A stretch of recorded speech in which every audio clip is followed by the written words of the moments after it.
Hey everybody. Good afternoon.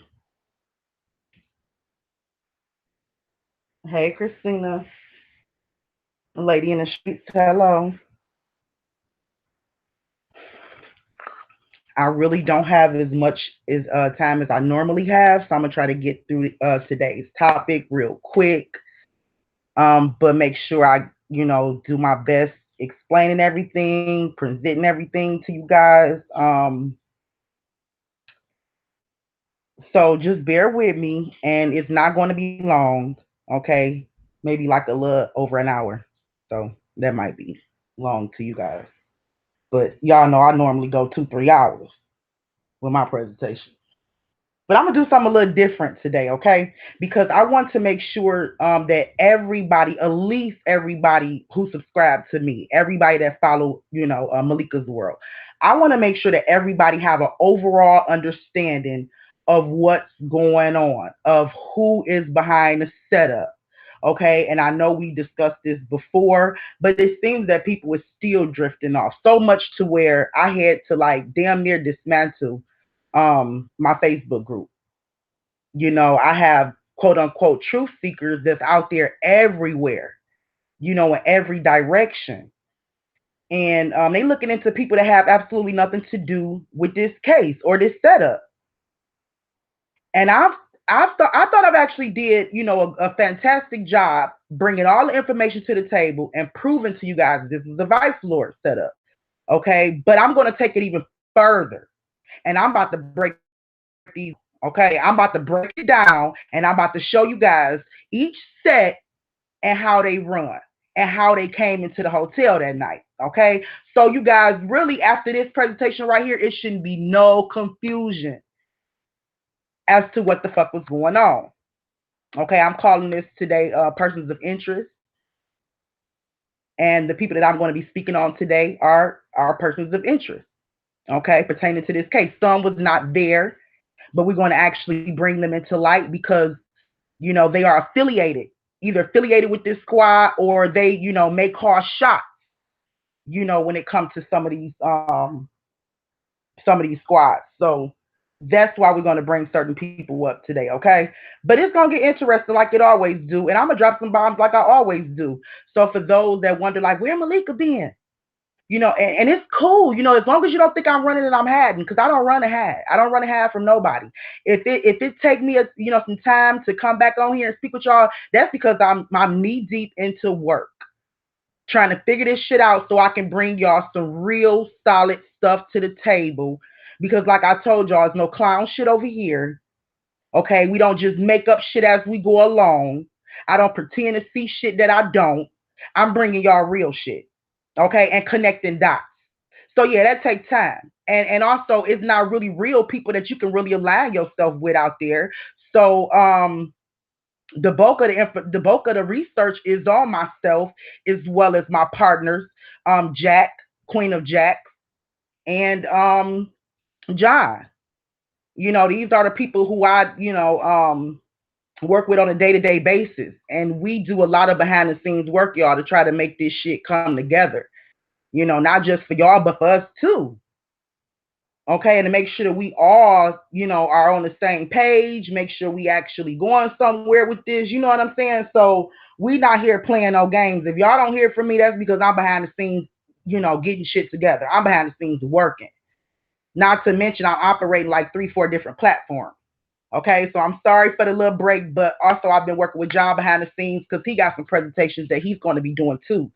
But I just decided to go ahead and do persons of interest because I think know a little bit more um, when it comes to the persons of interest because I've been following them outside of their activity in the Crown Plaza. So, John and I decided that I should actually start the kickoff of persons of interest. Okay, y'all? So let me go ahead and do my shout out before I get started. Hey, Truth Seeker. Hey, Casey. I'm here, Casey. Tiffany, what's up, Tiffany? Nat, child of God. Ain't seen you in a while. Hey, girl. Hey, Marvin. Hey, Tia. That's my girl, too. Me and Tia work hard as hell behind the scenes together. Tia is the truth seeker, too. Okay, and the truth seeker. I love your name. You just need to be a part of our truth seekers too. Let's merge. Did I see Stephanie? I thought I saw Stephanie. Tania. Okay, hey everybody. I'm gonna go ahead and get started. What's John YouTube? John Q. John YouTube is John Q. You'll probably see him come in the chat. He knew I was going live, but I don't think he knew exactly what time. I was planning on doing it like an hour ago. But I ran a little bit late today. Let's go through this suspect list. Y'all ready? Drop me a one if y'all ready to go through this suspect list.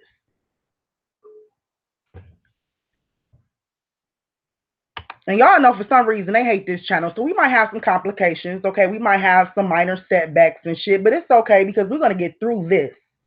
Okay, we're gonna get through this, and I guarantee everything. We guys, since the last time I talked to y'all, we have done, like I said, a lot of research behind the scenes. It's a lot of stuff that we would love to present to everybody. Okay, I want you guys to get familiar with just the name Queen of Jackson when she come into the chat room because she is the beast behind the scenes. Like she does a lot of this consistently. You know, she do a lot of this research and she bring this stuff to me and we work together and it's just I think God is working through the both of us, as well as a lot of people, more people. But I'm just saying, as far as this team right here, he is really connecting the dots through me and Jack. Okay, so it's not just me by myself. I do want to get that out. Okay, y'all. But we since the last time we talked, we've uncovered so much to where Queen of Jack and myself too feel that we don't even know if everybody is mentally next level, mentally getting this shit. You know what I'm saying? Like it still seems like a lot of people just all over the place. So I told Jack, I said I'm gonna go. She did an awesome, breakdown of it. I'm doing a presentation of it. So hopefully you guys, after this right here, it won't really be no confusion as to who the fuck is with who rolls with who, and who was where that night. You know what I'm saying? This is what we about to get off into because I had to really go outside of the Crown Plaza, figure out who these people were, figure out their circle so I can follow their motherfucking movement. You know what I'm saying? And break down what the plan was that night. See, what I wanted to, y'all, we on a good start. We on a good path. I'm gonna go ahead. We just gonna go ahead and get through this persons of interest list. But I just want to say to y'all, I have to really be careful how much to really put out there because it's people working overtime trying to prove us wrong because they know we are so fucking close. And I'm not just saying that, y'all. We are not just so close. We are at the fucking tip of the iceberg. That's how close we are. So I even had people to, cunningly swindle their way into our group and try to cause distractions and shit. You know what I'm saying? But let me tell y'all, we are at really the tip of the iceberg. Okay, and that's the reason why we're getting so many distractions to the left and to the right. I told y'all that. I told y'all that the last time. Do not be moved with the distractions. Have your feet planted on solid ground. I hope Jack is in here. Jack had a scripture that she wanted me to start off with. Because we did say we was gonna start off every live with scriptures. So let me find that scripture real quick.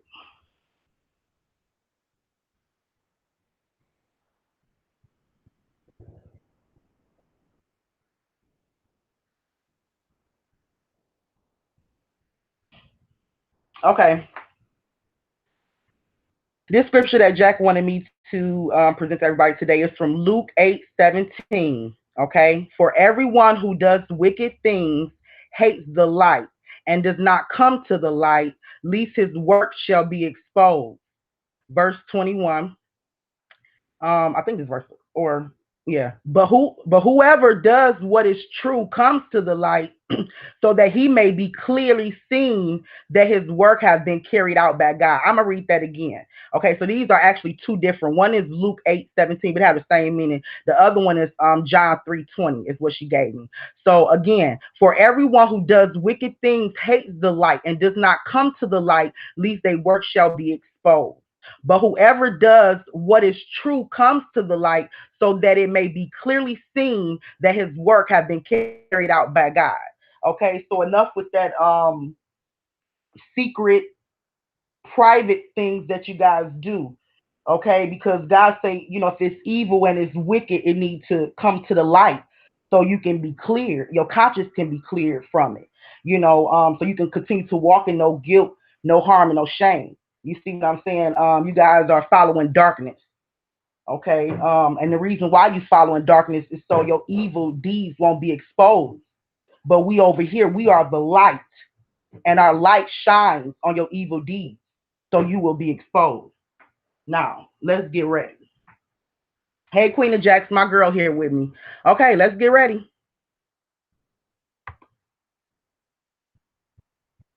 All right, y'all. So I'm going to present to y'all for the first time. I've never really did one of these type of presentations, but I'm gonna try to do it and see how it go. I hope it go pretty smoothly with this.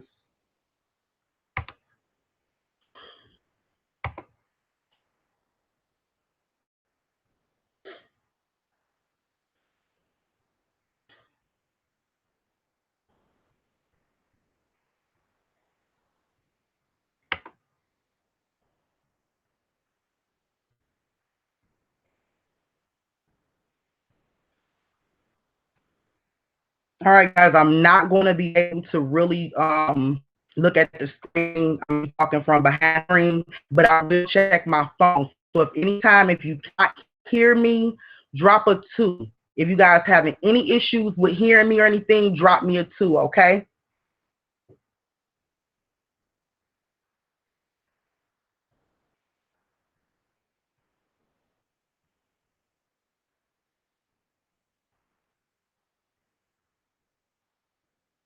All right. Any issues? Let me know. All right. Let's get it, y'all. Everybody can hear me, right? You have issues hearing me? Okay.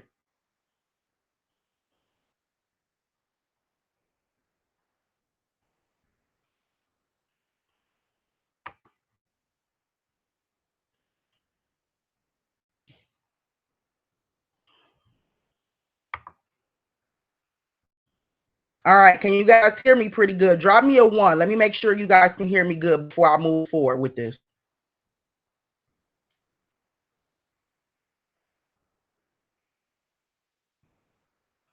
Yes, y'all can hear me? Queen of Jacks, how do I sound? Okay. All right. So one thing we want you guys to understand, okay? The last time I talked to you guys, the last time we did a presentation, we basically separated the riffraff and the distractions and the bullshit they threw our way, and we narrowed everything down to one game. Okay, we narrowed everything down to one game. But what everybody have to understand is there was one game, but there was at least three different sets of games. Okay, we're gonna say three sets of games as far as the ones that we have seen and the ones that we have located. There are three different sets of games, sets of sections of games. Okay, so it's one game, but it's three different sets. Okay, I'm hoping everybody really follow. If you guys don't follow me at any time, just drop me a two. All right. So you have one gang who all of them operate under the umbrella of Vice Lord, but we have three different factions, three different sets. Okay.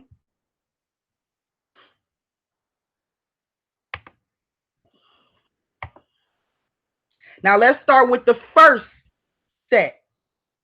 Okay. Our first set that was there that night, who we located, all except some. Some of these guys wasn't there, but we're talking about the set. Okay. The set, they call themselves the 3300 Noya Goody Mob Gang. Okay. This is like the first set. Now remember, we're breaking this gang down into because we have identified three different sets of gangs there. Okay. The Goody Mob boys. Goody Mob Okay, normally when somebody, either passed away or sometimes they just a higher up person, they will create a mob or a movement of their name. Okay, so the Goody mob was created from a dude named Goody.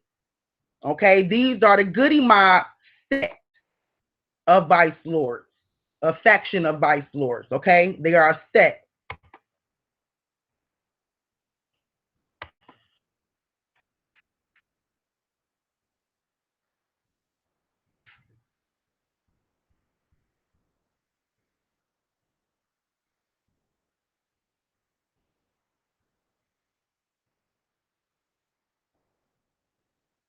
Might have to skip some pictures and go back to them because they're gonna have to load. So if I have to go back to it, that's fine.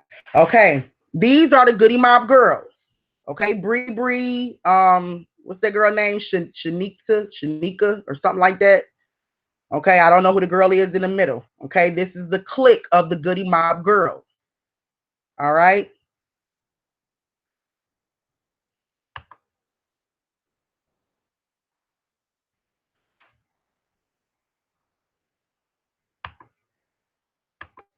Okay, if some of these pictures I can't pull up, I'll just have to email them to myself and pull them up separately because I want y'all to see that other picture that I couldn't pull up. Okay, this right here, Rico and Shamaya, these are still the Goody Mob set. All right, Shamaya has been a part of the Goody Mob set long before Kanika joined them. Okay,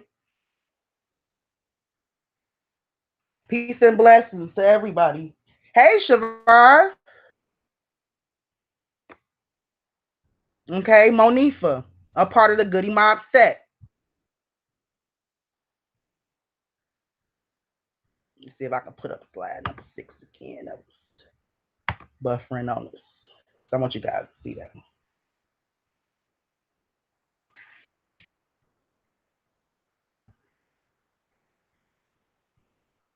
Okay, we'll get back to it.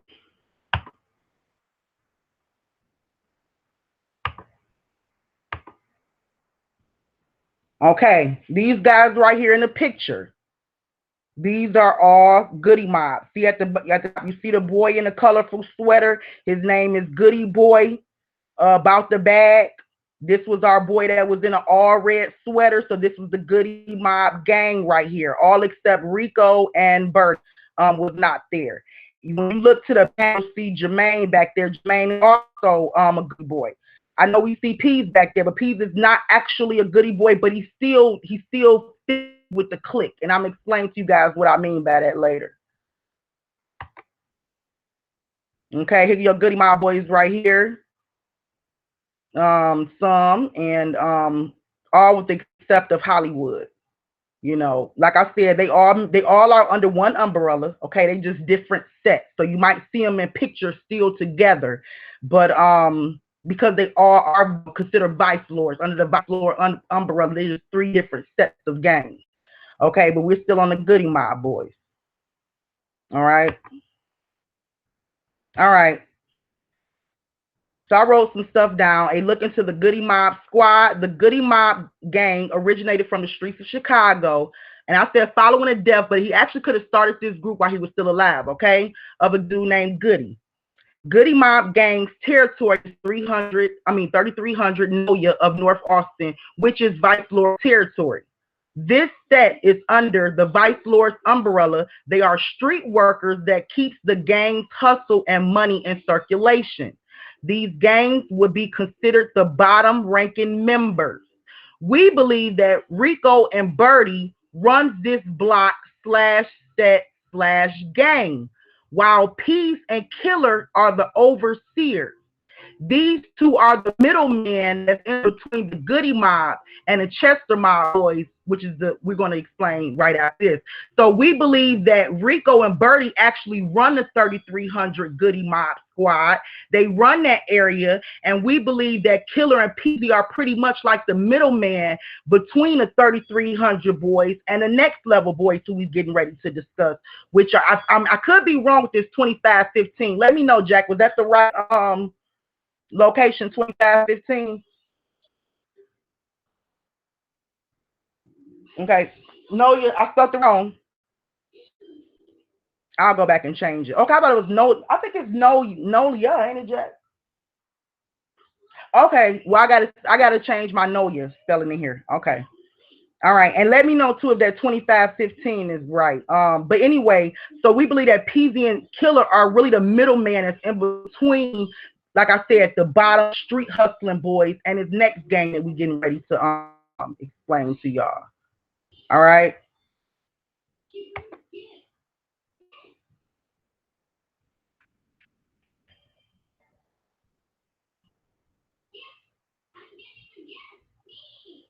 Oh, okay, you said it's right. Okay.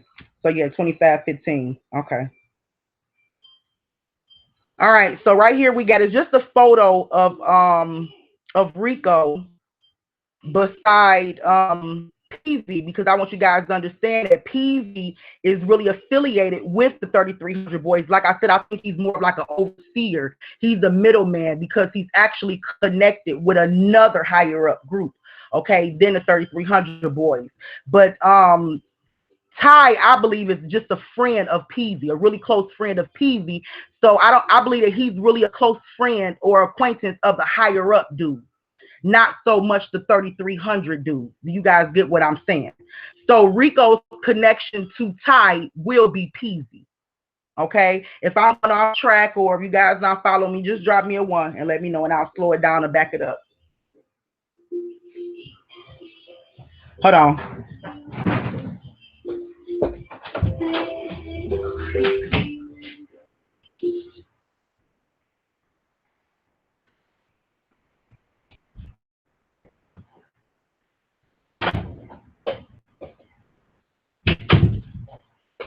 Okay.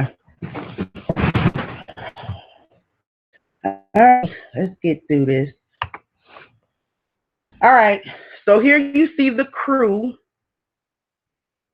walking into the Crown Plaza. You have your goody boy back here in the red sweater.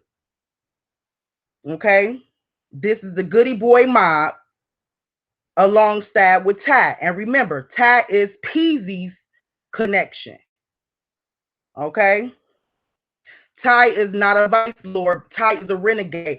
Ty actually somebody, because a lot of people say, why would Ty mix in with them? Ty is actually somebody that you would probably want on your team as a set or as a gang, because Ty is the everybody killer.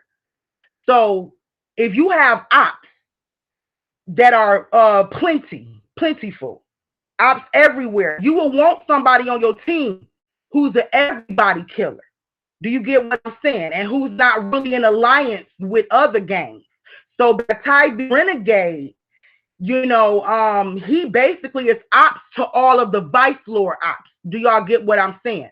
Okay. So right here, what we see is Ty bringing in his crew alongside with the goody mob boys coming in together. You guys follow me?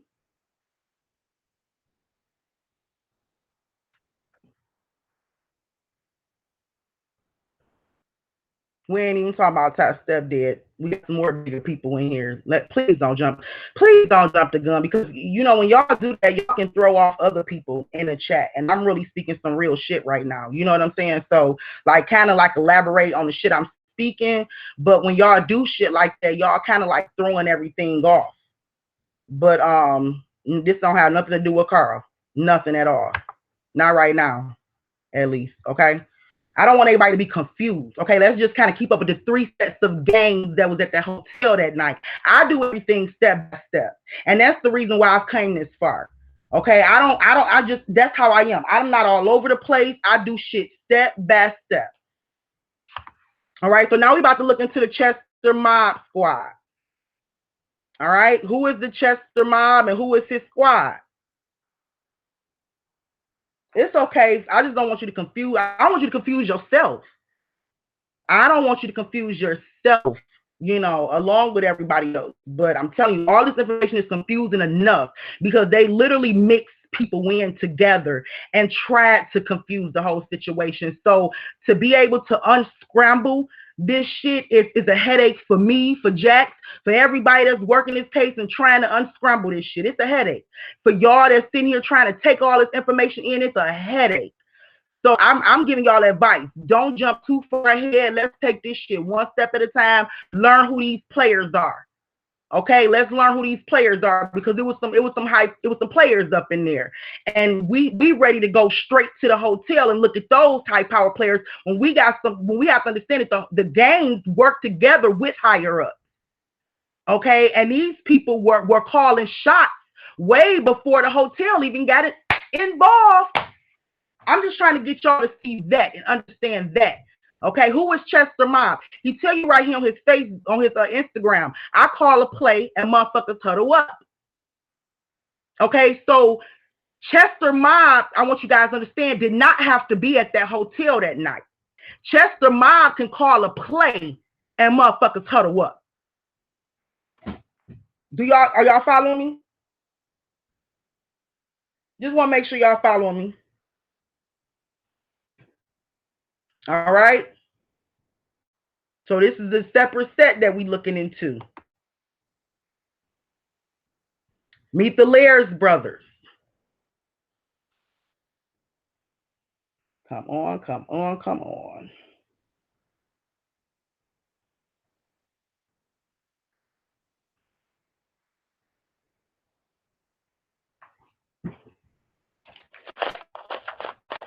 Okay.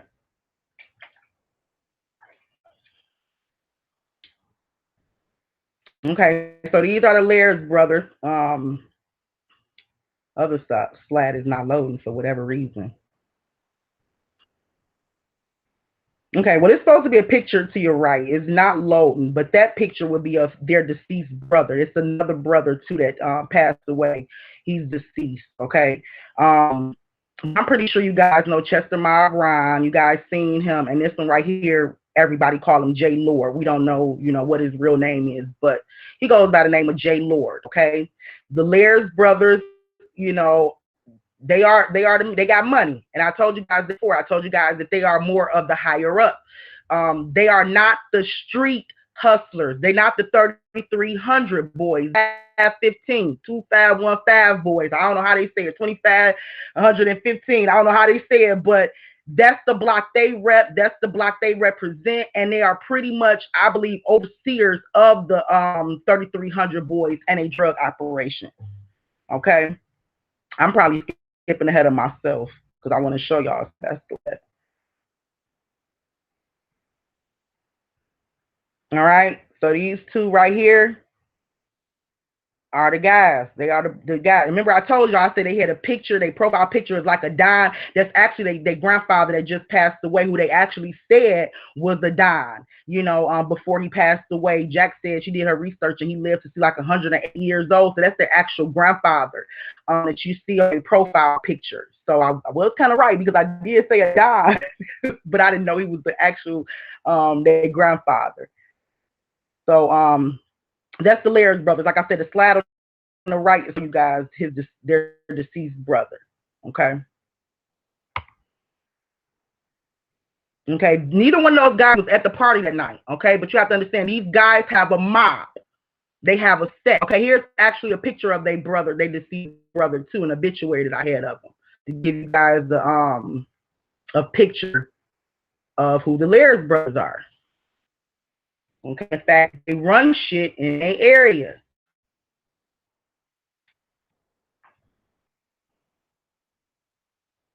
Jack, you said let it load. I'm going too fast. Okay.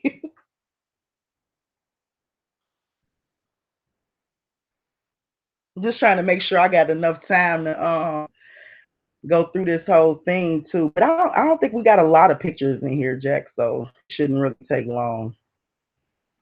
Okay, so yeah, that's their deceased brother right here. I think it was much younger than them. Yeah, born in 1993. Okay. All right, so here's just some more photos of the Lairs brothers, and we believe that this right here is their cousin, Michael Lairs. A cousin or brother. Okay, one right here at the end with the white shirt, pink pants on. Okay, he's either a cousin or a brother, but he's a part of the Lairs boys. All right. So you guys can see that they can be very fashionable, very conservative, but at the same time, don't get it twisted. These guys are street hustlers. Not far as the corner of the street hustlers, but they are gangsters. Okay, and they run shit. Who you see standing beside the two Chester brothers? Mike. Okay, this is their squad. Okay, the Chester Mob Squad 2515 boys, they all run together. Okay, this is their squad. This is their circle. We also seen some of these guys here at the party that night. So we did not see the guy right here, Jay Lord, and we didn't see his brother, Chester Ryan. But they shot callers who really don't have to be seen on the scene, and neither is Mike. Mike didn't have to be on the scene. None of these guys in this photo had to even be on the scene because they are shot callers, and a 3300 boys will like he said, huddle up. He'll call a play, and a 3300 boys and girls, now don't let me forget the girls, will huddle up. Okay, so this right here, this gang here is really next level from the 3300 set. Okay, this is probably the level they all inspired to be at. This level right here, actually, I'm gonna keep going through the slides before I jump ahead of myself.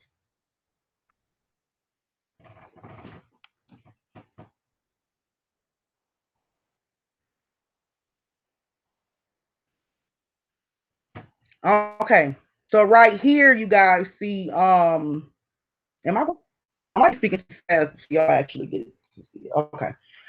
Right here is Chester Ryan. So when Chester Ryan actually made this post to Irene, that meant a lot, y'all, because that wasn't just a 3300 block dude really saying, I got you, or they in trouble. This was somebody from Chester Mob Squad. This is a whole different squad of guys, okay, and they are well respected.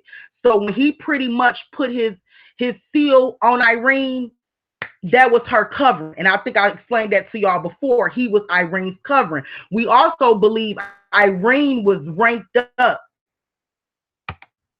after all that went down. Okay. We also believe that Irene was ranked up. Okay. So we also believe that Irene is not a 3300. We believe that she's now the 2515, however you say it, those boys. Chester Mob Squad. Okay, you see, like I said, his brother got her.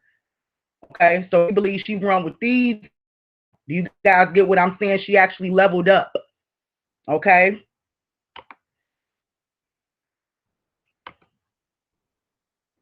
All right, we believe right here, Shemaya is kind of jealous. We believe that was a little jealousy. Okay, because, we believe that Shemaya did not level up. We believe Shemaya is still 3,300 blocks, but we believe that Irene actually did level up. She got her stripes. We believe that Bree leveled up. We believe she also leveled up. I wanted to show you guys a slide. Bree been a goody mob girl since she was like, 13? So that slide number 6 that I was trying to show y'all that wouldn't load, it was actually a slide of Bree. I'll get back to it and see if I can pull it up. Of Bree at the age of like 13, her and Rico. She's been a goody mob girl ever since the age of 13. So we kind of believe that she leveled up and got her stripes really simply because she's been loyal for so long. Okay, and she really played her part that night, and she also kept quiet. So we definitely believe that Bree leveled up that night too. Okay, Chester Mob Squad, the 2515 boys. Chester Mob Squad, the guys he run with, are ordinary street hustlers. Okay. These guys are next level in ranking compared to the bottom feeders. They run the goody mob boys and oversee the drugs and the money coming into the gang. Now understand this. This is why the shit gets confusing. The 2515 boys are a mixture of UVLs, TVLs, and vice lords. So you have a mixture.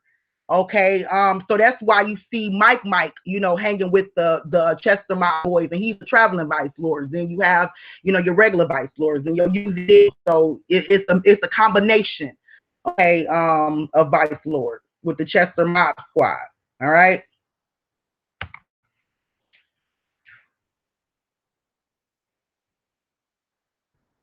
All right, I just showed you guys the Cabrini Green projects, pretty much where Chester Mob, and a lot of these guys that run with him, this is where they grew up at. They grew up in these projects right here. Okay, I just wanted to show you guys that this wasn't a TV episode for them. This is real life. Okay, this is where they grew up at. All right. And so, like I said, the Chester Mob guys are really respected amongst the 3300 boys and just a bunch of, I believe, the city of Austin, that area. Good afternoon, Terioko.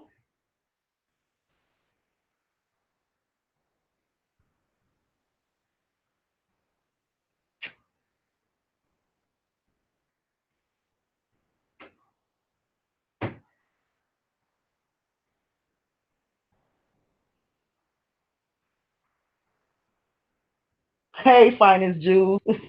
That finally caught you live. You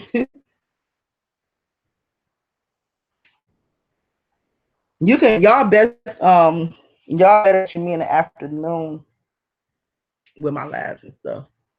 Okay, this right here is a photo of the Chester Mob Squad. So see, guys, right here where you see Killer and you see Dorian. I'm not Dorian, Killer and Peasy. And remember, I was telling you guys that Killer and Peasy, you'll see them with both the Chester Mob. You will also see them with the 3300 boys. And this is the reason why I kind of think that they are like the middleman. They are the ones that collect the money.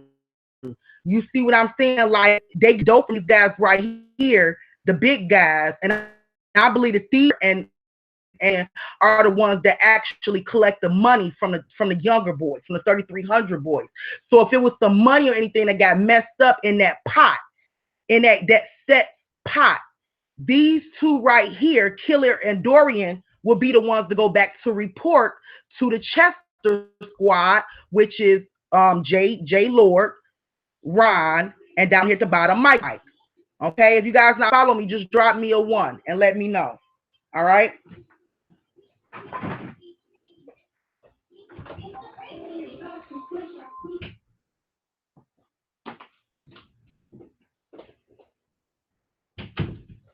Excuse me, y'all.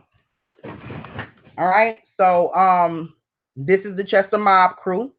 All right, and like I told you guys, Peas and Dorian, I believe, is like the middleman. So, but this is like more a squad. So I is pretty much probably cool with all of these people, because Peasy couldn't really run with Ty without you know, being dissed by his set. So I'm pretty sure that Ty is actually cool with all of these people right here, the bigger guys.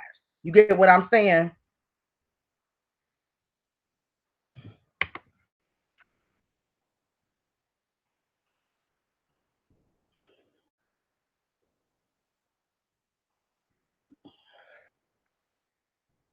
Okay.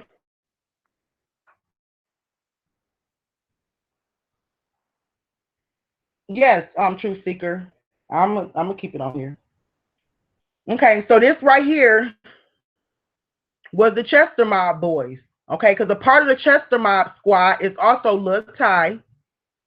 Okay, and I don't really know who this dude is right here, but I'm gonna have a list for y'all and show y'all all a part of the Chester Mob squad. So we see Mike, and we see Dorian right here. So basically, this is their set coming in together. Like I told y'all, they set have a lot of big wigs who really don't have to be there.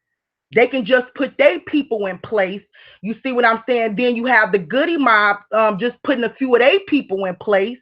Okay, so this right here is they're coming in together. This is who are run with this set right here.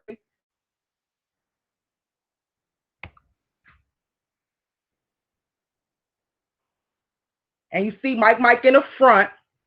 So Mike pretty much lead. He's pretty much higher ranked than these guys right here that's following behind him. Do y'all get what I'm saying? Although Dorian is in a set with Mike, pretty sure it's still some type of ranking to that.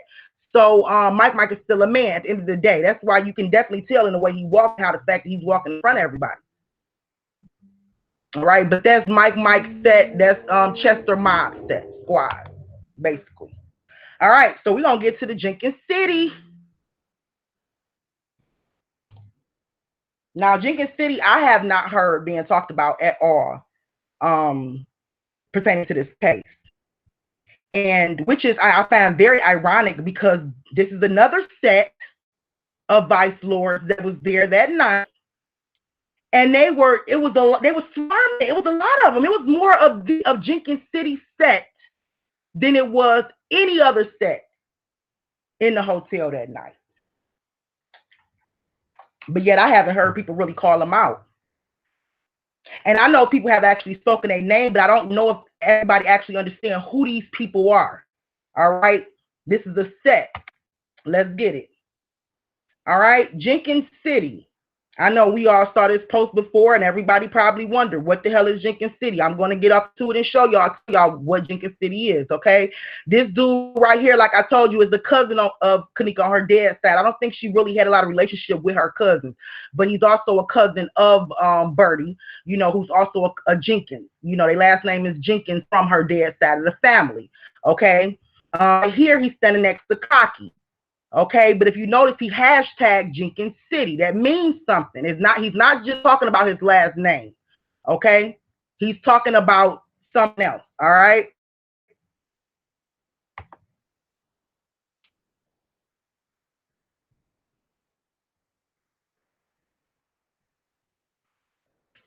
Trying to make sure everything's with me.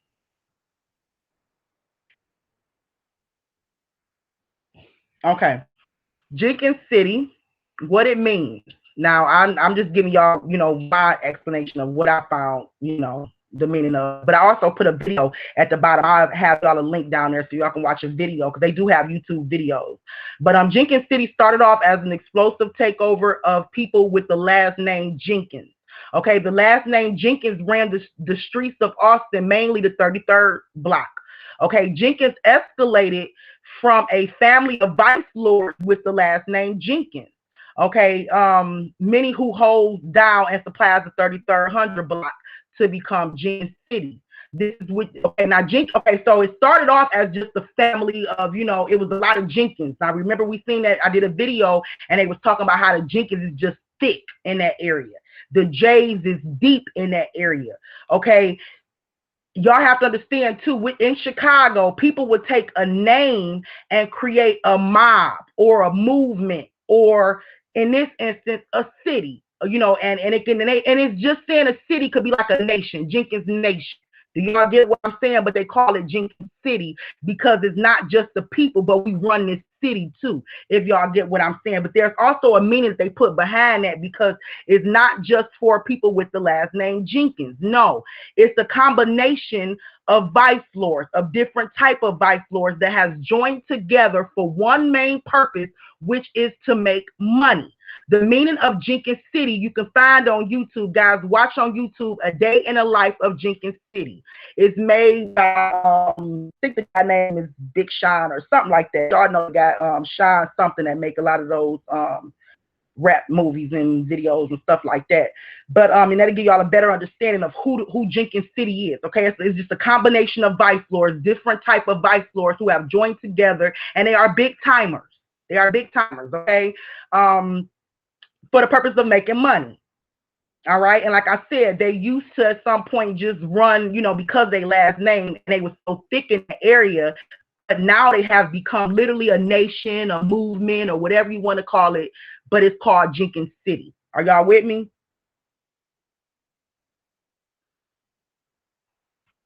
Okay. Drop me a 1 if y'all with me. Because the Jenkins City is probably a little bit complicated to explain, because I knew guys, when I explained it in the Facebook group, a lot of people were thinking like that was just all her family, and it's not just all her family. Now it's a mixture of, it's a combination of vice lords. Okay.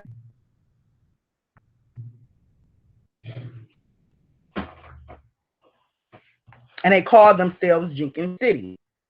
All right, and who are these guys? Let's identify these guys because there was a lot of Jenkins City members at that party. And like I said, these guys will be older than the girls, just a little, maybe a little older than the girls. They will be higher ranking than the girls. You see what I'm saying? So this right here was like what we call, me and Jack was calling our big wigs. Okay, so keep in mind that Jenkins Cities is what we call our big wigs. So you have, we just showed you one set, which is the 3300 block, and they, like I said, like the bottom of the barrel, we'll just say, as far as, ranking is concerned. Then you have the Chester Mob Squad, the 2515 boys, they like the middle up. So now you have Jenkins City, which are more, like I said, more big wig guys, okay, who have actually probably exalted themselves to a level where they can be a part of Jenkins City, and pretty much run shit and run that whole area. You see what I'm saying? So, but let's move it along. Okay, so this is one of our Jenkins City members.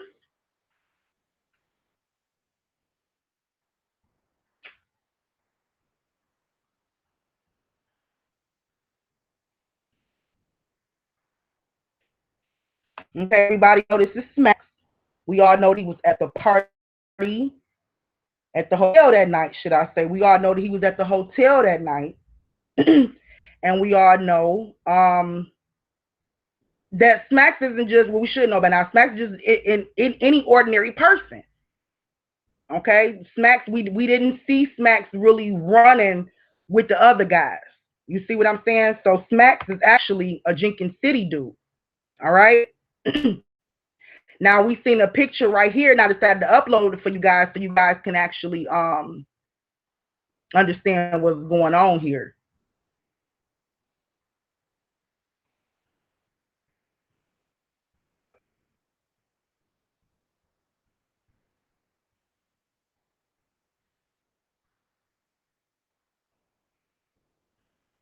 Okay, so in this picture right here, you see Smacks with Jay Weenie.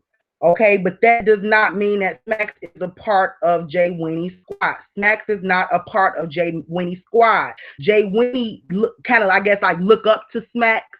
I mean, just notice the caption. Smack got his game like Durant and got heart like Russell, nigga. So, that's somebody he look up to. They not in the same set, okay? Smacks is actually in a higher set. Okay, but he's in his photo now. I wanted to post that photo in case anybody say, "Well, we seen Smacks with Jay Winnie." I have too, but guess what? He's not a part of this particular set. Okay. Oh God.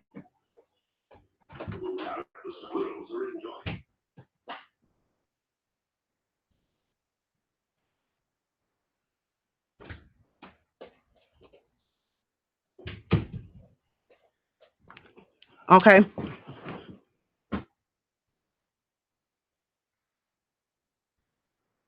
She like Meek Mill's. Look like Meek Mill's Queen of Jack. Oh, Smacks. I thought so too a little bit.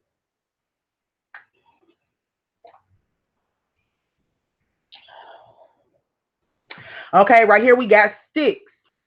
Excuse me, y'all.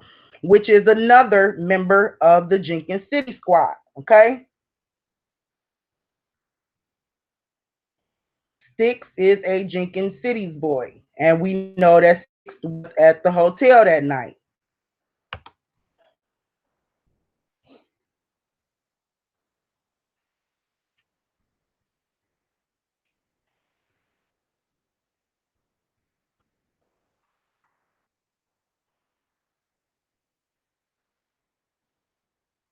All right, our next person is Wayne. Okay, Wayne is a part of the Jenkins City's members, and we also know that Wayne was at the party that night. All right. Yes, Wayne is one of the Jenkins Cities. Wayne could be born into the shit, or Wayne could have his stripes early. Don't know, but Wayne is one of them.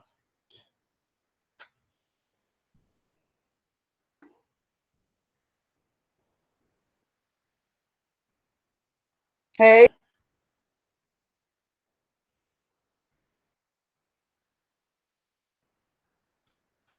okay, right here we have Hollywood. Hollywood is also a member of the Jenkins City Squad. Okay, he's a member of the Jenkins City Squad. And remember, we saw him in a photo with the 3300 boys, but he is not one of them. You know what I'm saying? They are still one family, but they are different sets. Okay, he belongs to the Jenkins City Squad, or and you know, and probably even Chester Mob too. You know, you probably can still be a part of two sets. You know, you probably can still roll with Chester Mob and with the Jenkins City guys. You know what I'm saying? Because they're still one family, but they just separated into different sets. A lot of times that's because of territory, that's because of rankings, that's because of, you know, things like that, drugs, operations, you know, stuff like that. Okay.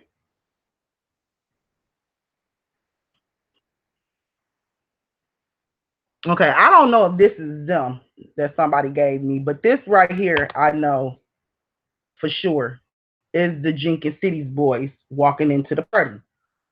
Okay, you see them all together. You see Cocky, you see Smacks, you see them together because they are the Jenkins City crew. So again, when you see them coming in, they coming in by set.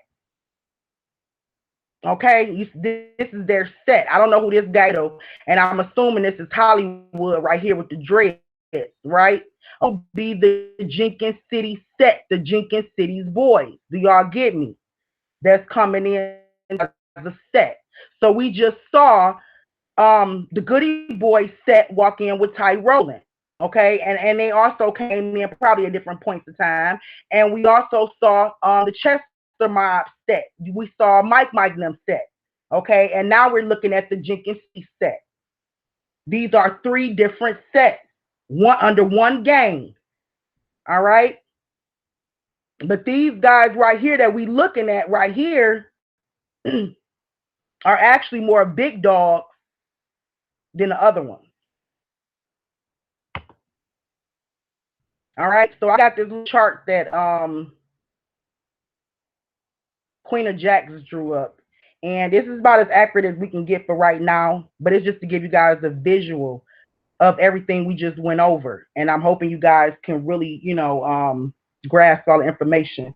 So I thought this was an outstanding chart, and she took a lot of time and effort into doing this. So y'all, please give Queen Jack a big ups because she really did this, you know, for us. You know, this girl got a notebook full of notes. You know, she really created this for us so we can actually have a visual of who is who and what group that they're categorized in. Okay. Now, if you guys can't understand the fact that this was a vice lord setup, then you wouldn't understand shit they're talking about today because you still looking at other people that was not a part of this setup. You still looking at their ops because they've been trying to throw their ops into the mix because social media threw the ops into the mix. So they've been running with the shit. Okay, so if you guys still believe that the ops have something to do with this, then you're not going to understand this chart at all. And Queen of Jacks actually asked me before today not to really present this right away because she didn't feel like everybody will really quite get the different sets. And I said, well, before I just present this chart or this diagram that she drew up, I'll actually do a whole presentation where I show these people, show the group they in, and show how they came into the Crown Plaza. And then her diagram that she created, it would make sense. You get me? So, but that's why. But big ups to her, I want to say, for creating this. Okay, she is a gem to have on my team for real. All right.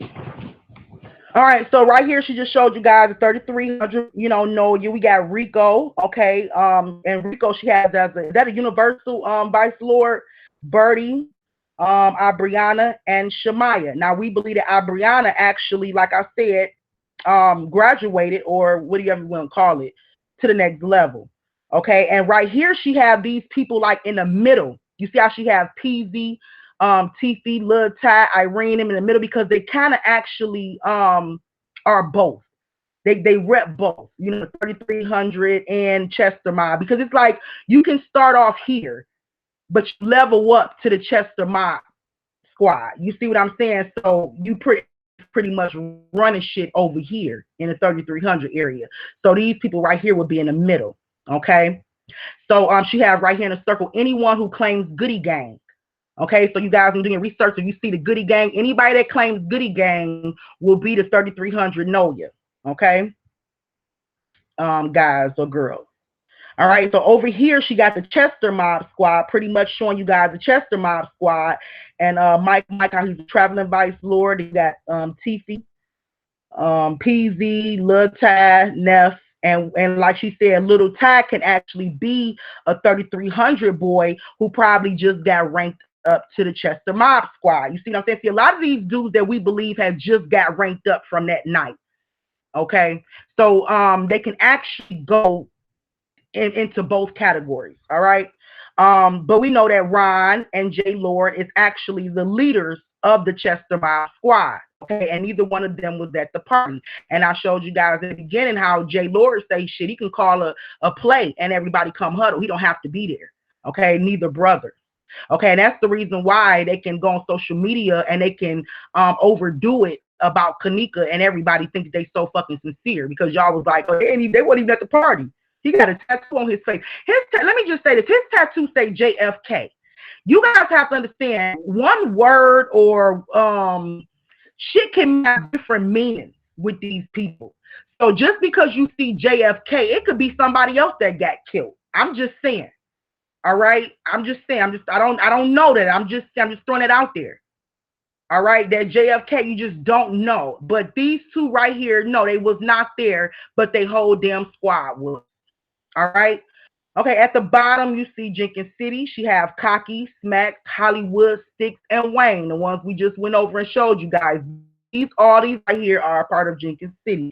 And also believe that Zach is affiliated, if not one of them, he's affiliated with Jenkins City. He knows the Jenkins City guys. He did interviews with Jenkins City guys. So, and we wanted to play a little quick clip of his video when he told Irene, shout out to the T's. Okay, but we buffering, so we really can't play any videos and everything today. But Zach know this crew really well, okay? So just keep that in mind as we move forward.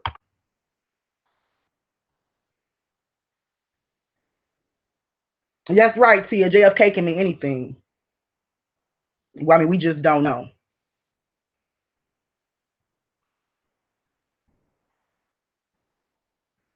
Nope, not J4K. It say his tattoo say JFK, Tia. So I mean, a lot of them say JFK too, but versus J4K. But at the end of the day, Okay, anyway, y'all. Okay, so let's get to it. Where was the Jenkins City crew, and why didn't we see any of them in Irene's or Ty's live? Now remember who these guys were. I told you guys, I showed you guys who the Jenkins City crew were. If you think about it, we did not see any of these guys in Ty's or Irene's live.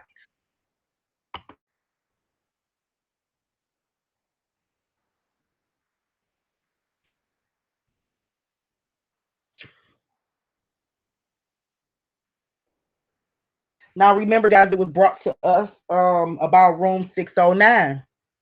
And we kept wondering about who was in room 609 because Peasy himself said out his mouth, he said it more than once, room 609, room 609, room 609. You guys didn't catch it, then y'all last semester. Go back to that Zach interview and listen carefully. I don't have time stamp on it right now, but Peasy mentioned the room number 609. So we raised question, could possibly the Jenkins crew been the ones that rented room 609? So that will explain why we don't see Hollywood, Smack, Sticks, Wayne, Cocky, or X, because these guys are called the Jenkins City's crew. If you notice, this particular set we did not see in Ty or Irene live. So therefore, this and we seen them into the crowd. So therefore, this particular set, y'all, was in another room. I want to see some bombs being dropped. This particular set, y'all, was in another room. Let's get it. because we didn't see Hollywood, we didn't see Smack, we didn't see Sticks, and it stick out to you like them. In the beginning, we kept saying, why do we see some of these people in Irene's lap? But then when you step outside damn footage and go look into these people, you realize the same circle of people that you didn't see in the lab actually run together. Didn't see in the lab is actually the crew that run together. Okay, and they was in a different fucking room, and probably the room that Peasy gave us, which was room 609.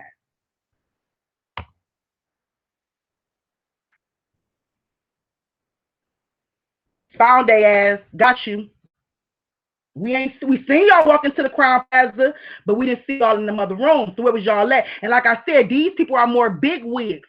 So if they had a room that night, I mean, if they was at that party that night, they would not probably be partying in the same room with them. They more bigger people to where they want to have their own room.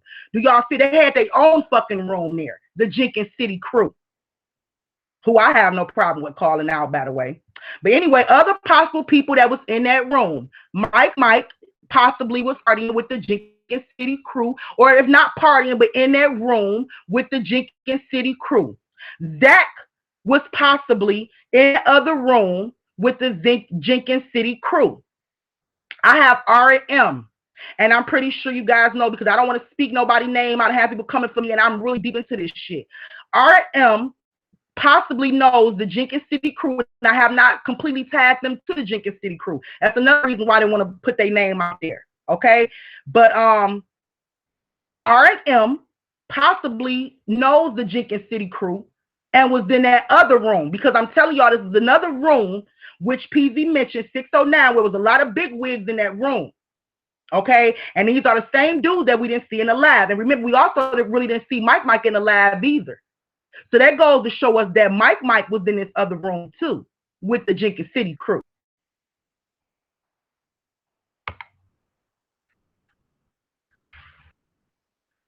All right, y'all ready for this?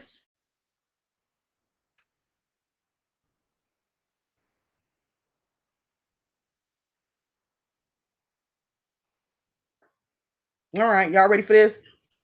Who is Diamond Victoria? Diamond Victoria is a girl from the 3300 Christiana Anna area who many say look like Kanika. Diamond is best friends with a girl named Paris who was friends with Kanika. Diamond considered herself to be a breed, aka Anna girl from the 1300 block. Okay,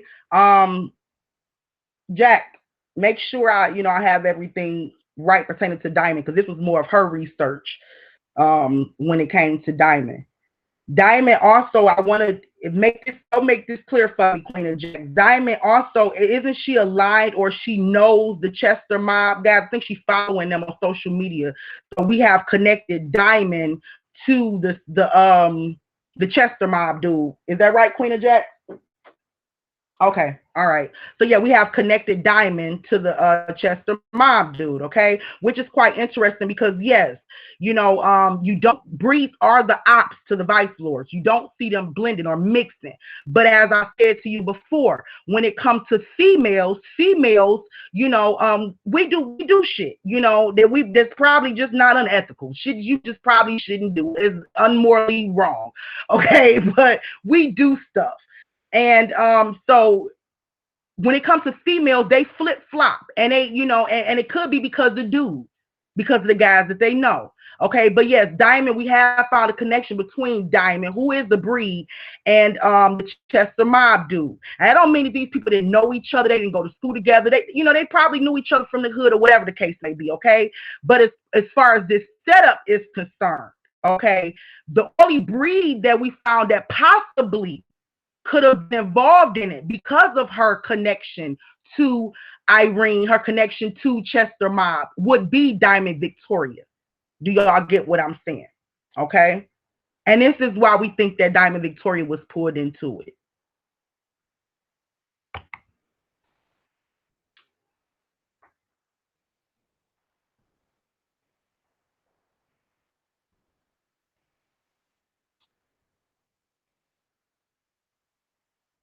Yeah, she cool with one of the Chester Mob boys. Right.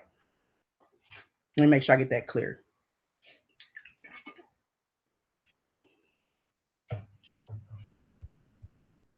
This person right here is Diamond Victoria. Okay, like I said to you guys, Diamond Victoria is a breed from the 1300 Anna block, and a lot of people have always told Diamond that she looks like Kanika.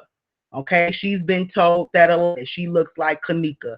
I actually did a side by side of this because me and Queen of Jacks have been looking into Diamond, and comparing photos and things like that. And I think that we did on with the Kanika lookalike. I believe that this girl right here, and I wanted you guys, I picked out this photo so you can kind of compare the boobs. The only difference is in one picture she wearing a bra.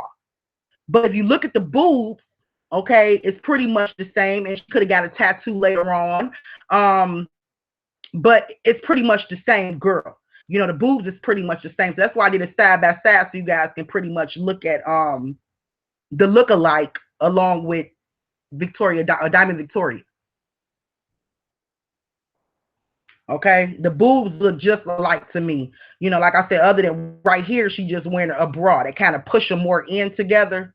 But this, when we say a possibility, it's a possibility, and the reason why we bring this up is because Diamond is affiliated. She does know or kick it with one of the Chester Mob boys. Okay, so if there was a look-alike to be used, okay, we would definitely say that it would be Diamond because she has been known to even sound like Kanika, y'all. It's rumored that Diamond even sounds like Kanika, that they sound alike and they fucking look alike, okay?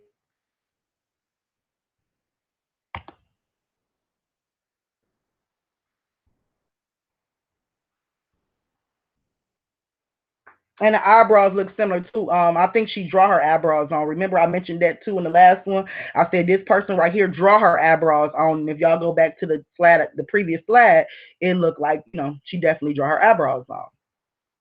All right. And I tried to find a picture, the elevator picture, so I can really show you when she had that smile, but I could not. I got so many pictures, I couldn't find it. But I want y'all to really compare when you get a chance, like her smile to the picture of the person in the elevator, or even look at this side by side right here that I presented to y'all. Her mouth to me is the same. That bottom lip that hangs is just showing you guys it's a possibility that Diamond Victoria was actually there that night and she played Kanika. Okay, and she does have a connection to the Vice Lord. All right.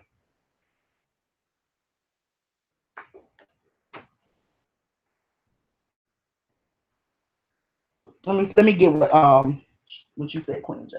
And she sound like her. Even when they were younger, they dressed alike. Yeah. Yeah. Yeah. That's right. We also heard that even when they was younger, they dressed alike. So they, this would be some freaky shit because we have actually seen photos of Diamond Victoria, and we thought it was Kanika. Okay, this is not a whole study on Diamond Victoria, but I can prove to you guys that we have actually seen photos of her and thought it was Kanika. So I'm pretty sure we was fooled this time too. All right. And they actually said that she sounds like her, y'all. And they used to dress alike, or she used to dress like her.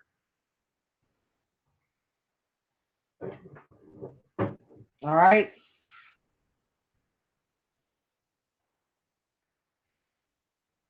All right. So another reason why I wanted to bring Diamond Victoria, guys, because this is just something that we really looking into right now. Okay. We really want to know whether or not this was Diamond Victoria and if Diamond Victoria was there that night. Okay. I remember saying in the beginning when I started doing these videos and everything that I believed, and this was just something that I kind of put together myself without even really doing too much research. But I said I believe that the girl in the chair with the ring on, who the girl was sitting on her lap. I remember I said to you guys, I thought that could have been a look-alike. We all thought it was Kanika, but it actually could have been a look-alike. So, but we also know that the girl that was sitting in the chair, she was harmed that night. Okay, so we don't know whether or not that was Kanika. We want to, a lot of us believe that was Kanika, but a lot of us believe that it wasn't Kanika. But we do believe that whoever was sitting in that chair was harmed that night, possibly raped that night. Okay, and so we want to reach out to Diamond Victoria and ask Diamond Victoria if you are the person that was sitting in that chair that night. And if something happened to you that night, okay, God is going to reveal all, sweetheart, and we want you to come forth. Okay, God is going to reveal all, and we want you to know that He is on your side. Okay, He's seen all and He know all. All we're trying to do is shine light on the situation. That's it. All right, and but we really believe that it's a huge possibility that Diamond was there. Okay, and Diamond, we would love for you to reach out to us and confirm this, because we are praying for you, because we believe if you was raped that night, and we believe that you were the one that we seen in the hall crying. Okay, because we also believe that somebody got you there. There's a strong possibility that Diamond didn't even know she was actually coming to play Kanika. There's a strong possibility that another breed girl was brought into it and also raped that night. So there's two different ways we can look at this. We can look at it as if Diamond conspired with them and decided to play Kanika, or if Diamond, because Diamond, by her being a breed girl, if she was another victim as well as Kanika. Okay? And only Diamond can really answer that for us. All right, but we definitely shine a light on the situation, and we do believe, as far as the evidence and stuff that we have that night, that Diamond, if she wasn't there, she definitely knows something. All right, and Diamond, if you were there and you keeping it secret, you hold stuff in, honey, I'm telling you right now, the guilt and shame and everything is just gonna eat you up. It's just gonna eat you alive. All right, if somebody did something to you that night, sweetheart, please step up. All right, please step forward. All right, so you guys, that was the end of the slideshow. But what I wanted to really make clear to you guys is that these group of guys had another room that night. The Jenkins City crew, possibly room 609. There's a possibility that some stuff went down in their room. There's a strong possibility that these guys was actually recording live in a secret, private group.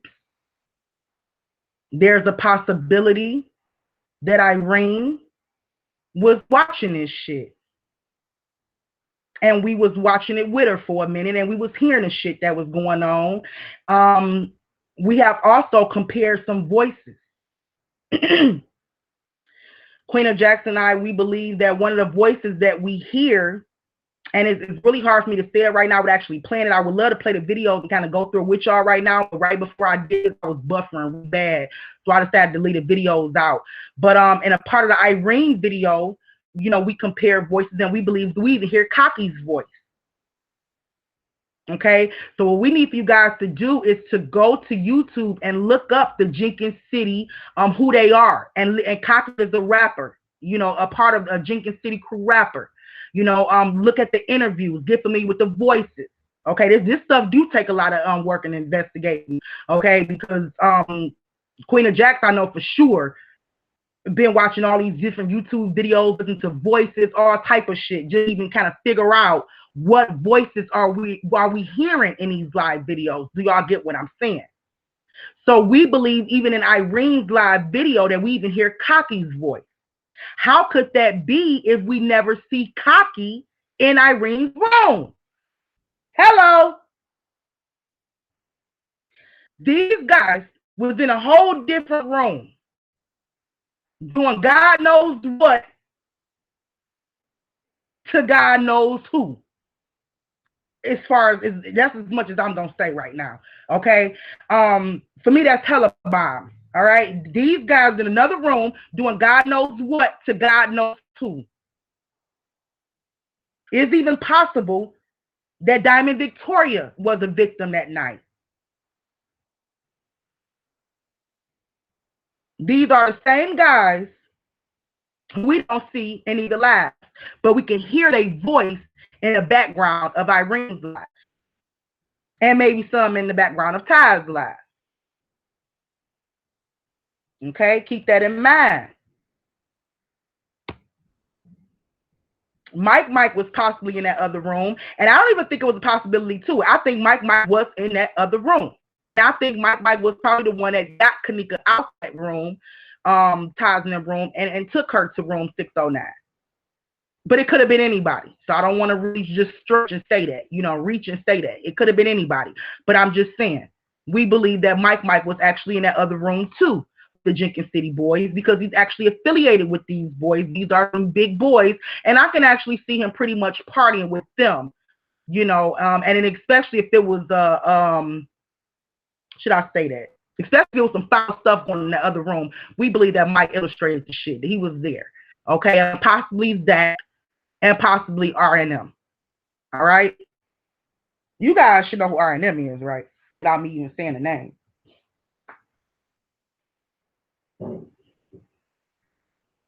Okay. So yes, we believe that these guys was actually in another room and some stuff was going on with them girls. All right, y'all.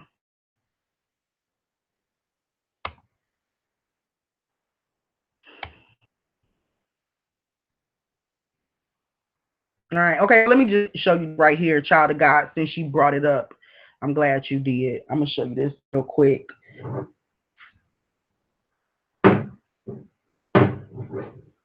This is what I was talking about. So look, child of God, look at this picture of Diamond. You can see how she draw her eyebrows on, and see the one with the blue jean outfit. See how her eyebrows stop right there, like she didn't actually draw them, like she didn't have no eyeliner pencil on her eyebrows. But look in this picture right here, how she draw them on. So remember, I have always said, whoever this person, I've always said that person draw on her eyebrows. I've always said that. Now look at Diamond. Look at Diamond. She draws on her eyebrow. Can y'all tell? Yeah, she draws on her eyebrows. Okay. All right. So yeah, we believe there was some stuff that went on in that other room. Queen of Jacks, tell me out. Is anything else that I need to really get out? Um, that was concerning the guys that we did not see in Ty's live. Okay, we have pretty much connected them as one group, as one set. All right, you guys. So we do not have three different gangs. We have three different sets. Okay, that's the difference. We have one gang and three different sets. We got to keep that in mind. And they were a portion out of each, I guess you could say, ranking. Do you guys get me? All right, so that's pretty much the end of that. I didn't want to give you guys too much because it is a lot to uncover. And I don't want to really jump into the next part because I really do feel like we know. I really do feel like we have a handle as to why she ended up in that freezer. And we still looking at some stuff, but I don't want to jump all over the place right now. So I just want to give y'all the first part of that, which is our persons of interest. Okay. And like I said, we dealing with three different sets of games and that we looking into. But definitely that room 609, we definitely believe that room did belong to another set. All right. Jack, is there anything I need to bring up real quick? Go to the group photo. Which group photo, honey? Which group photo? Let me see. The one with which one? The Chester Mob Boys or which one?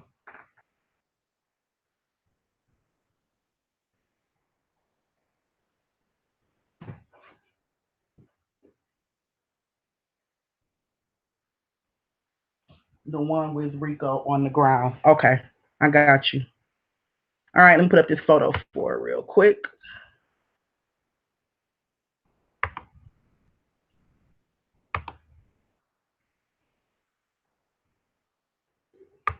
The photo with Rico on the ground. The one that you have circled. I'll pull up the one that you have circled.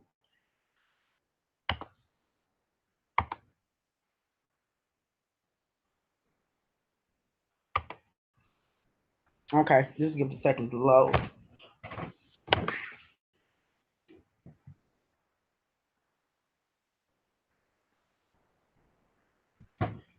Okay.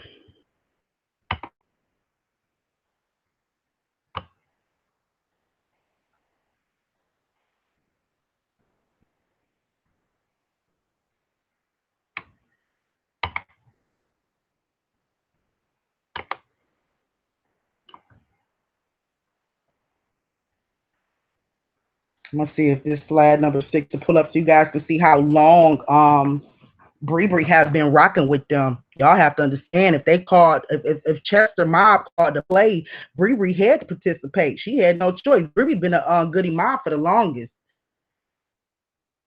Still not going to load. So all right, forget it. I wanted to try to show y'all that picture. I might have to just drop it on my Instagram. All right, Queen and Jack. This one right here, I got it for you.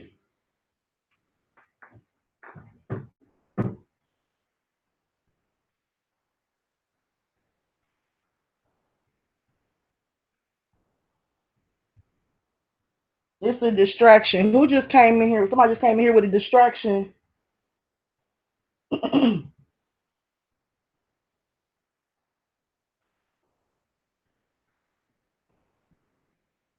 All right, are y'all? Can y'all see the photo that I just put up? Drop a one if y'all can see the photo. Queen and Jack, let me know if I put up the photo that you wanted me to put up.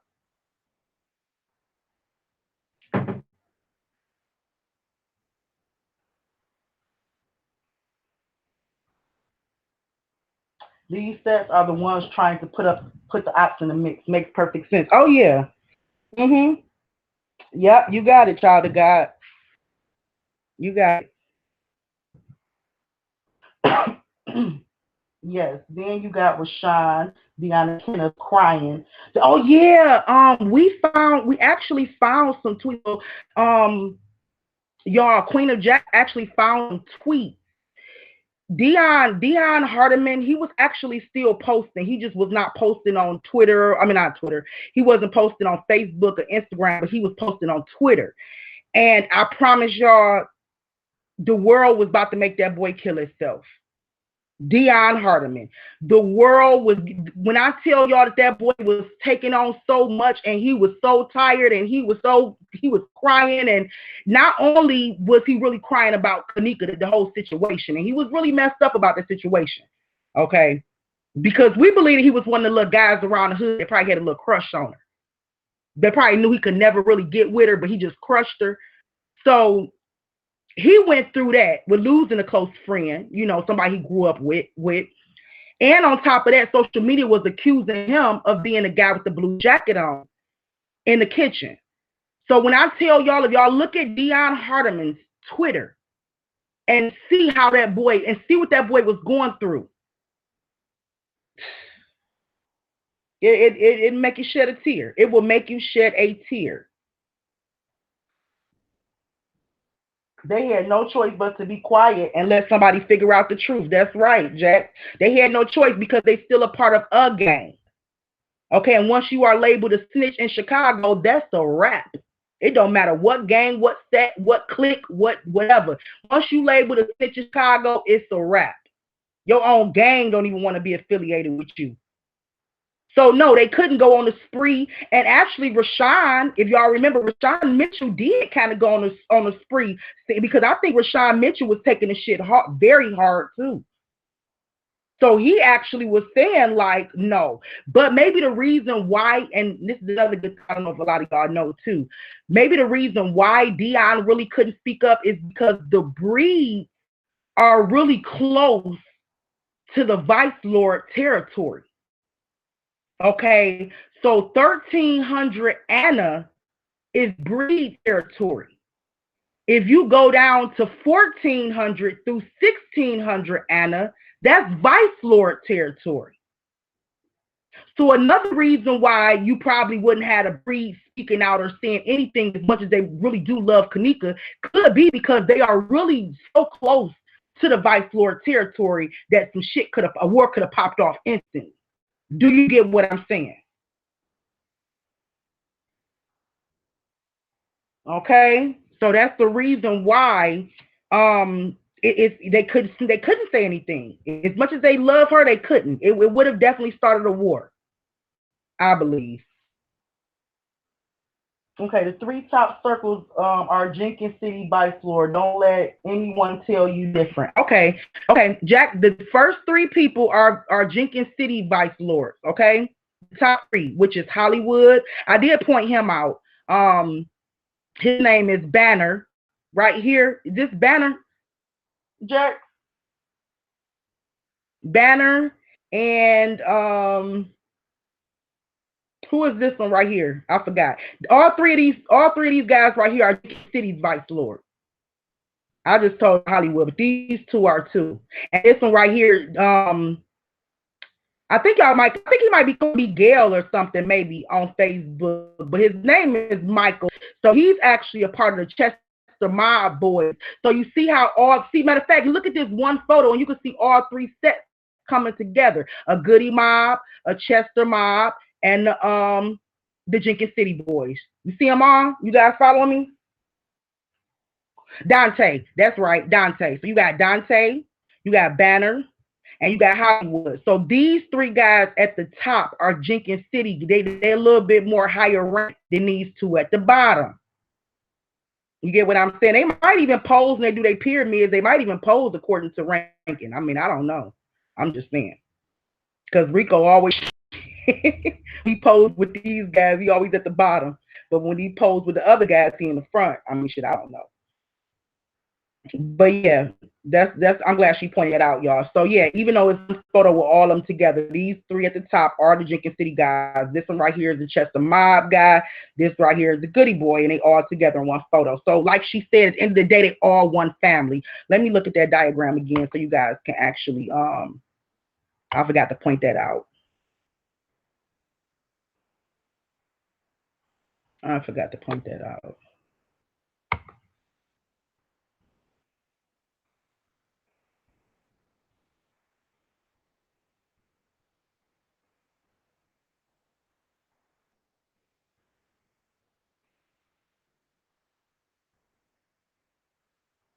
Okay, I just clicked on the diagram. Let me make sure it pops up.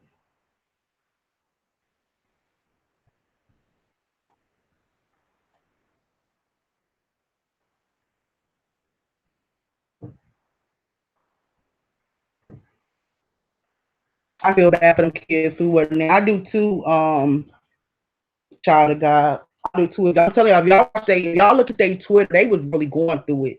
It seemed like Dion wanted to take his life. Like they was seriously going through it. I'm trying to get this chart to pop up. Did it pop up on y'all end? Maybe I have to refresh my chat room. Did it pop up on y'all end?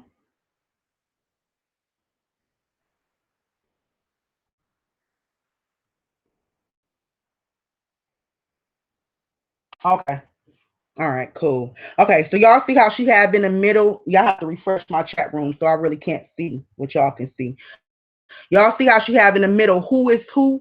And it say it really doesn't matter because they all grew up together and they all know each other. So this whole gang right here, they all grew up together and they all know each other. And most of them probably grew up on the 3300 block or the 2515 block. So they all know each other. They all grew up together. You see what I'm saying? Some of these guys probably just leveled up, okay, in ranking. All right. But the guys that really stick out in this group the most to me is the Jenkins City guys because we see them at the hotel. We see them walking in, but we don't see them in neither one of the lives. So that lets us know right there that they were in a whole nother room. All right. And it goes back to what I said about us actually hearing, or remember I said that Irene was actually watching, some shit go down on her phone. Okay. We also believe, and we have some proof and stuff too. And I think I showed you guys some pictures before, but we can get deep up into it, that these gangs and they have secret group rooms. A lot of times on Facebook, you can just create a group and make it secret or make it private. And therefore, nobody can even find you if they search for you. It can be completely off the grid.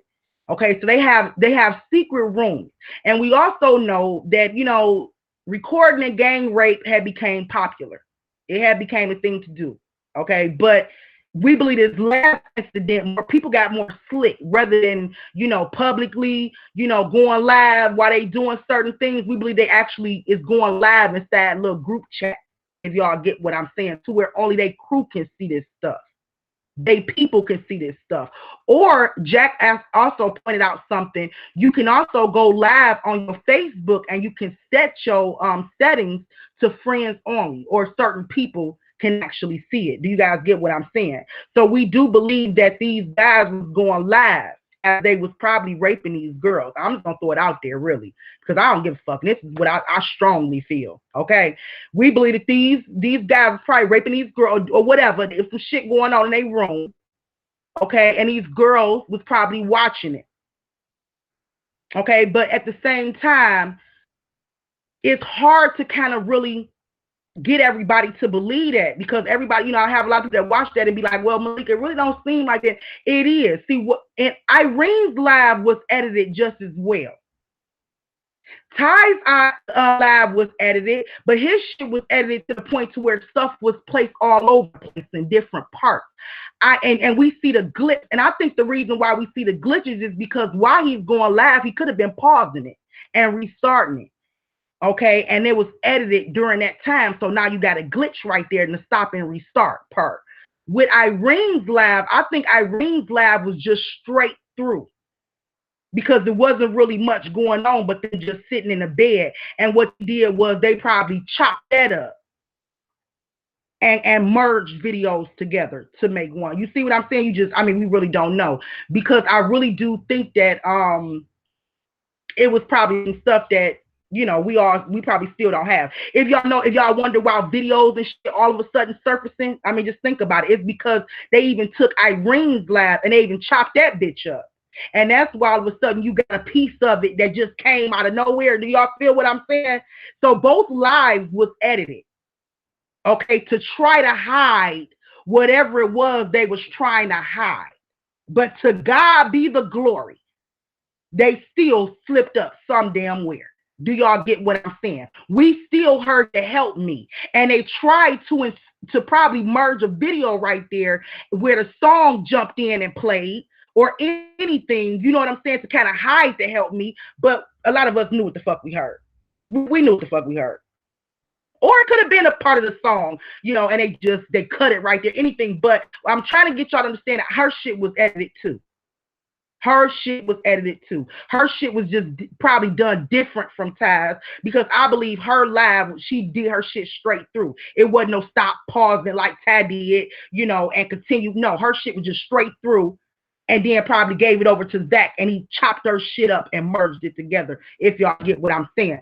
So this is why certain people who's connected to certain people on the inside can come out with all this shit after 7 months. And we looking like, damn, how you get a piece of the live? Hello? We looking like, how you get a piece of a live? Is anybody woke out there? We looking like, how the fuck did you get a piece of a live that was done 7 months ago that nobody seen? I'm just saying, both lives was actually chopped up and edited. Okay, so we do believe that them girls was actually, and it could have actually been watching the shit, before Irene's live actually first started, because it kicked on with Bree saying something and her saying you funny as fuck. So they could already start watching the shit. You see what I'm saying? And what's the point of them watching? I don't know. They could have been a lookout in case Sneaker took off running, because they just, I don't know. But we believe that they had them watching, okay, and that's just something I wanted to throw out there, because this is what we believe to be true for right now, all right, and especially finding out that it was the whole group that had a whole separate room. It just really adds to what we already believe, all right. And I know I haven't talked to you guys in a while too, since me and Jack have really pretty much put our heads together with a lot of this case. We also believe that Kanika was drugged prior, that they actually got her in a car and they drugged her prior to her getting to the hotel. Okay.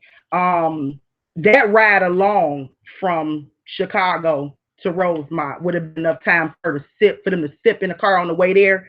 You know how people want to sip in the room before they even get to the party, and drugged her. You know what I'm saying? So another reason why they could have had them watching her or watching the live is to make sure that she was really doped up enough to where she wouldn't scream or try to take off running or anything. You know, they was probably just eyes. Or they could have just been real fucking perverted and had the whole group watching. You know? So I don't know. But I'm gonna look at some of these comments. If you guys have any questions, any comments that you guys want to say, let me know. Um, I'm gonna go ahead and answer some of them, and I'm gonna get ready to get up out of here.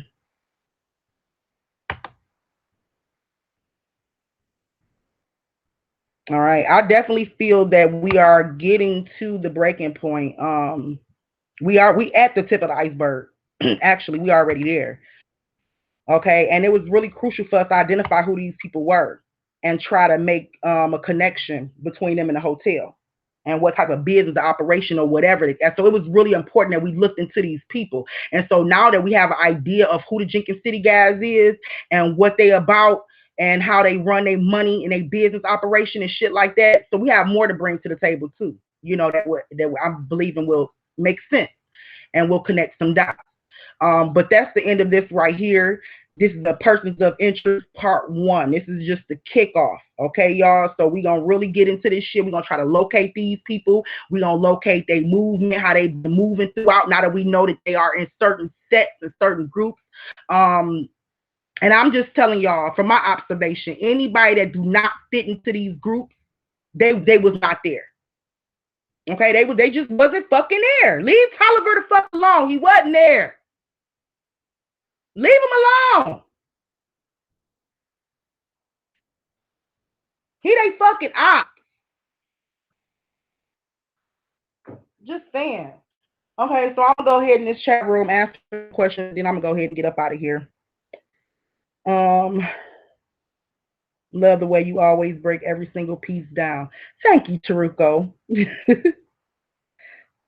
Yes, one of them special drinks. Yep, they gave her a special drink. They could have gave her some lean, but I don't really want to say lean. I know somebody said lean because of the color of it, but if I know lean, she would have been passed out real quick. So they could have actually gave her some lean and she passed out in the room with Jenkins City boys. She could have actually passed out. If they gave her some lean, I need to actually do my homework and find out how long do it take for you to drink lean and actually pass the fuck out. I need to do my homework and find that shit out because they gave her some lean in the car and we timed that shit, then I can actually say, yup, that's why she passed out in the room with them because she was off that lean. If y'all get what I'm saying. But that's something that we have to really look deep into, because we just really locating that other room and locating who the fuck was in that other room. So I believe that God is gonna really expose more and show more. So special drink could have been that lean too. We just don't know. We don't know right now. I always thought that, Malika. Yeah, Bree police statement says they meant to pick up a pill. Mm-hmm. She said it was for her, but who knows? It wasn't for her ass. But I mean, I don't know. Because I think they actually gave her that shit on the way to the party. You know what I'm saying? Because it just seemed like everything happened so fast once she seen Ty, in his lab and everything. And remember the part where she got her hand up on her head, and we thought that she was shying away from Ty's light or his camera. Well, it's a possibility. I don't know, but it's a possibility that her head could have actually been hurting, and that's why she put her hand up on her head. And a lot of times, we can have like a little headache or whatever, head be spinning a little bit, and we can kind of like massage our forehead a little bit. You know what I'm saying? So we actually looking at that video again, wondering like, okay, is she actually putting her hand up, shying away from Ty's laugh, or is she putting her hand against her head because her head hurt? Or not because her head hurt, because she's feeling the effect of what the fuck they gave her before she got there. You see what I'm saying? So that's something that we looking into too, and we want to know for sure, was her hand just up? She didn't want to be seen in his live, or was she starting to feel the effects of that shit? So we looking into it, y'all.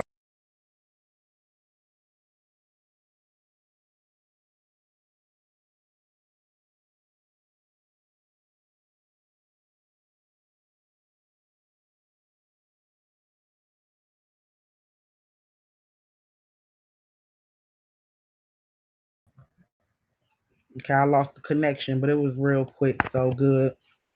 All right, I keep saying that there is a audio on my ring line. You can clearly hear what those Jenkins City dudes were saying, and you can also hear someone saying we got we got a little rough. Yeah, we're actually we're making notes of the conversation. So and another thing too, guys, you guys can be really helpful if you guys know how to find those old Irene and Ty unedited lives and everything. Please email them to me, okay? Because me and Queen have really been looking at those lives, and we want to find the unedited lives and everything because we do believe that it was a lot of conversation that was going on, and we now that we know who is who and we know, who to go look for and what video to watch and shit like that, we can just, pretty much say, oh, that's cocky boy or that's such boy. You know what I'm saying? But before we didn't really know who to listen up for, who to look for. Now we do. So we actually, do believe that we heard Cocky's voice, this was just one out of the Jinx guys whose voice that we have identified. Okay, and I'm listening out personally for Zach's voice. I want to just hear that voice because I know exactly how his voice sounds if I hear it. And if I hear his voice, I'm definitely going to, call it out. But we believe it's a possibility he could have been there with them too.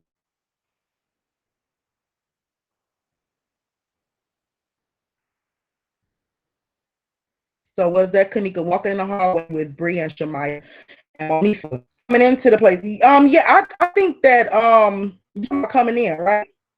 I think she went with them.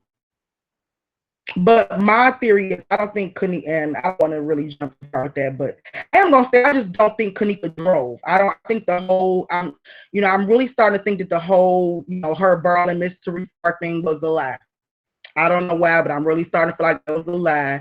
And I'm really believing that she probably had her mom's car on the 6th when she went to the Crown Plaza, and she probably was wearing an Adidas jacket when she went to the Crown Plaza on the 6th. That's what I made of that whole thing.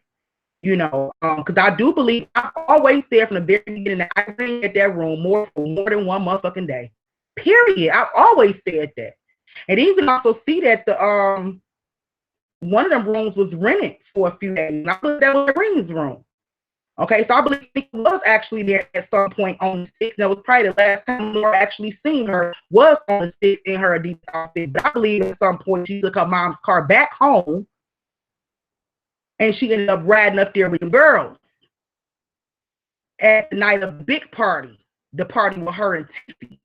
And I believe at that point she had on her blue jean outfit and she rode with somebody, and that's why we see her on the passenger side and not the driver's side. So I'm gonna make sense of that shit for y'all because I just think I've been told so many different fucking lies, and we have to just really just discern, separate the truth from the fake shit. But I'm really believing that whole story of her in her mom's car at night was a lie, and it's the reason why I believe it was a lie, but I don't want to go into that now because I don't have time for it. I will do a whole separate presentation on that though, and tell y'all my theory on that. The Rusty Boys do on a phone call supposedly said what happened to KJ. I think it's weird that he said KJ grandma's name was Ruth Ann. I thought that was strange. Now, we had a whole bunch of distractions and shit in the beginning, so I don't even know if that guy was a distraction, or I don't know if that guy was saying what he heard. You know what I'm saying? So I don't know. And also, since you mentioned Ruth Ann, look into Victoria Diamond Victoria. Look and see if Diamond Victoria grandmother or somebody named is Ruth Ann, because I believe that Diamond Victoria was also in that room that night and was a victim. I brought this up at the beginning, right, y'all? I said to y'all, okay, they had somebody playing Tanika, in a blue jean outfit. I said when they took her out the hotel, they didn't want people to think it was Tanika, right? So they probably had to switch clothes or put her in something different to get her out. You see what I'm saying? So that makes sense of us seeing her in some black pants sitting on the chair because they didn't took her clothes off now. So I think that Victoria could have, it's possible that she could have been a victim that night. Try to play Kanika, or whatever the case may be, but end up, being a victim that night herself. So the guy could have got the story mixed up. Ruth Ann could actually be related. I'm saying I know this. I'm saying she could actually be related to Victoria. Just look it up and see. let's find out. But other than that, we don't really know what the hell that dude was talking about. Maybe he don't know what the hell he was talking about, and he just heard the shit on the street. I don't know. You also hear a female respond, a little thing. Hear someone say yo yo yo after C meaning cocky, and you also hear a female scream, but it's real faint. You can hear a lot of stuff. We need those edited lives. You can hear a lot of stuff, and we're going to try to, me and Queen of Jackson, John, I know John doing his own separate investigation, and he's going to be doing some presentations too, but he's been helping me on the side too with the stuff that I'm doing. So but we're gonna go, all three of us gonna go back through them lives, and we're gonna take a note. We're gonna take notes of those voices that we hear and who the fuck we think that they are, and try to compare them. For all of y'all. What do you think about the ticket on the six? Oh, I spoke on that a little bit. I think she was on the six and probably in her Adidas jacket, and I believe that was probably the last time Lenora saw her. But I have a whole lot to add to that, and I don't want to take y'all in that direction. But yeah, I think that I'm dead on with the shit too. But that's a laugh for this day.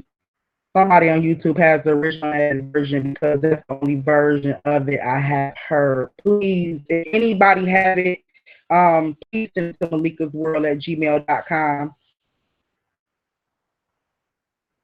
There's a Ruth Ann Martin. Well, I did see that child guy. I did see a Ruth Ann Martin, and she was like 70 something years old. I thought I seen it at one point, and even when I went to look for it, couldn't find it. But I did think I seen it at one point. Actually, what it was on Truth Finders. It's another Teresa Martin, and that's what it was. And she's associated with a Ruth Ann, but the date of birth was off. Like the year of birth was off. I think it would have made Teresa like 60 or 70. And I was like, oh no, that ain't what I'm looking for. But they mess with shit so much, and it's so easy to edit your family tree and stuff like that. And simple shit, your age, to where they probably did edit that shit and screwed it up. But I don't know. But Ruth Ann is not related to Kalika. Check Victoria. I'm just saying, just for the sake of research, just check Victoria and see if she's connected to Ruth Ann. All right. You always wonder what she meant by part about the house if it didn't sit well with me. Yep. Can you email the video links to Malika? Yeah. Yes, because there was a donut on the car. Yeah, there was a donut on the car. Exactly. But then we did see that Bree asked, to ride with her and stuff like that. So I'm trying to figure out, if Kanika didn't drive, who did. You know what I'm saying? But it's crazy because we see Kanika on the passenger side on the way to the party. So I'm not believing that she drove there at all. And another reason why I don't believe she drove there is because when they was spiking a drink, or after they left the liquor store, she was in the back. So it just looked like they had her in a position where they wanted to get her tipsy, and they wanted to spike her shit. So they wouldn't make her the driver while they got her drinking and maybe sipping lean or popping pee or whatever the case, whatever the fuck they was doing to her in the car. I just don't see them having her drive while they trying to poison her at the same time. So I just believe that she was either in the passenger side or back seat, but she wasn't driving.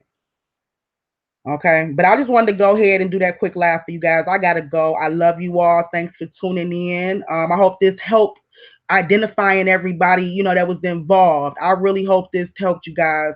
Please stop being all over the place. Let's kind of align ourselves and move forward in our investigation. Okay. Up next, we about to follow the move. Like I'm taking everything step by step. That's just how I work. So I want to follow them. I want to try to expose the whole plan in front of y'all. Won't that be dope if I can literally sit here and expose their whole fucking plan and be like, look, y'all, at 2 a.m. he was supposed to go over there. Like that should be dope as hell. So I'm just really like, that's what I'm into. I'm trying to look at these motherfuckers' operation, they plan, how they move. You know what I'm saying? Who move with who? When somebody moved, did the other one move? I'm looking at shit like that. You know what I'm saying? To kind of figure out what the fuck they was up to that night. Even Bree, what was you up to that night? So anyway, I'm about to go ahead and get out of here. I love you guys. Thank you for watching us and tuning in. Thank you for all your help, Queen of Jacks. You already know that. I love you, sweetheart. Child of God, it was nice talking to you again. I hope everything is better with you and your family and everything with your friends. Much love, Terryuko. Shavai, you know I love you. All right, y'all. I'm out. Take care of yourself and each other. In Jerry Springer voice.